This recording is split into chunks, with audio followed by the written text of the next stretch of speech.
around you. Yeah, well said, Sean. I do want to see your thought quickly on the big game out here. Certainly, I know everybody is excited about the 49ers and Cowboys. It's early season. I don't know if there's an end-all story to be made out of this game, but what's your thought on Sunday night's matchup?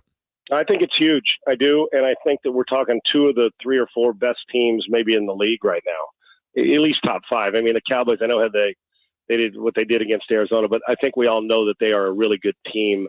Defense can get after you, even though they had the injury to Diggs. But Dan Quinn's done a great job. I like the 49ers in the game, and you guys know I got them going to the Super Bowl. At first you thought, well, the last couple of years, with the quarterback, is it a weakness, Jimmy, or when Trey Lance or when Brock came in? It's not a weakness, it's a strength. One of the biggest strengths in the NFL right now is the way Brock Purdy's handling everything and protecting the football and not throwing it to the other team, which he hasn't. So McCaffrey's lights out. The biggest key, keep an eye on in this game, and I do like San Francisco, is the Cowboys are aggressive, and they're on defense. And if you can get them chasing with all the misdirection and boots and getting the back out and Deebo Samuel and getting McCaffrey going on inside and outside zone cutbacks and working all those things that come into play, you have to cover the bandwidth, the full field. It's really difficult. And if Purdy's protecting the ball, they're going to move the football because they have so many weapons. And on the other side, the obvious key is to try and get it Dak and get him to throw you the ball early. But they're formidable and they're well coached. I do like the 49ers. I think Brock Purdy's the better player right now at quarterback. And I think the multiple formations and looks they're going to give the Cowboys can slow that defense and Parsons down a little bit. Last thing for you real quick. I know we could talk about Matt Eberflus and the Bears, but that's just a whole different Donahue. I know you're a Raider fan. And I've never been a fan of Josh McDaniels as a head coach. The players, Josh Jacobs, Devontae Adams, are starting to chirp. Is there a reclamation project there to be had, or does he need to go, in your opinion? Well, I think you got to give him the year, Dave. I know people, because I'm not a big subscriber to 10 games in, hire an interim coach, unless of course the coach is doing stuff like what happened in Jacksonville and Urban. Unless that's going on. If it's just football related. Because you know what you're going to do? It happens. You're going to fire that interim coach. That interim coach rarely gets the job. So now you're looking again. We got to do it again. I just, as long as there's some peace in the building, even though it may not be comfortable because you're not winning, I think you give them the year, and then after that, if it doesn't get better, and I mean quantum leap strides, you're going to have to look elsewhere. And the Raiders got to hit on this at some point. Now, listen, McDaniels has been a great offensive coordinator, and having Brady has helped.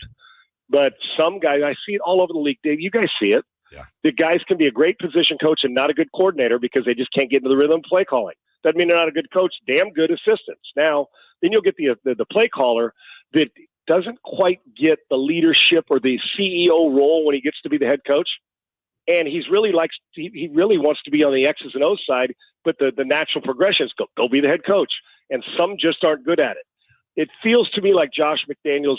I almost feel like it's uncomfortable that he's forcing like the leadership part of it, trying to be what he's not. And I don't know if he's doing less of what he did the first time in Denver because of the Belichick thing. I don't want to be like that, but sometimes guys are cut out better for those. I don't want to say non-leadership roles, but those roles where you've got to you got to cover it all.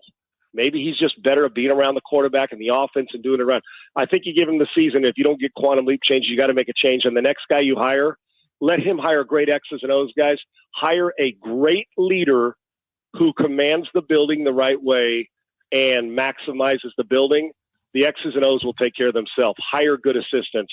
The head coach, the next one, whoever it is, or if it's Josh, the leadership is the most important part of there, and getting buy-in from your players. I'm not sure he has that, and I'm not sure he's had it anywhere he's been as a head coach. What's going on Pro Sports Fans app this week? A lot, man. The numbers when you see it, and we take a screenshot of all the red that's going, on how many people are in the chat rooms, and it's PSF_app on Twitter, and you can go get it in Google Play or in the App Store. And guys, it's the best fan engagement app in the country. And as the president of the app, I don't say that just because I'm the president. I've watched our talent and in the fan engagement going in and all the different options on there, doing the media cast. Every game's covered. It'll be covered every game for the NBA. We do it for baseball, for the playoffs, and we've done it for the NFL. You're covered in every game media cast. And then we do shows during the week. but we want the fans involved. They finally got a seat at the table. So thanks for asking. Go get that app. It's free, PSF, Pro Sports Fans, and I think you're going to like what we're doing. And I think it's a game changer, and the feedback we're getting from metrics and people and investors, it's pretty eye-popping. So I'm excited and got great people around me. I just happen to be one piece to a great puzzle. Well, there you go. And if Sean's involved, it's going to be good. Go check it out right now. We'll throw out that link here in a bit. All right, Sean, appreciate you. Thank you so much, and we'll talk to you next Tuesday. Great being on with you guys. Thank you. Take care. Thank you. Sean Salisbury. You never know where it's going to go.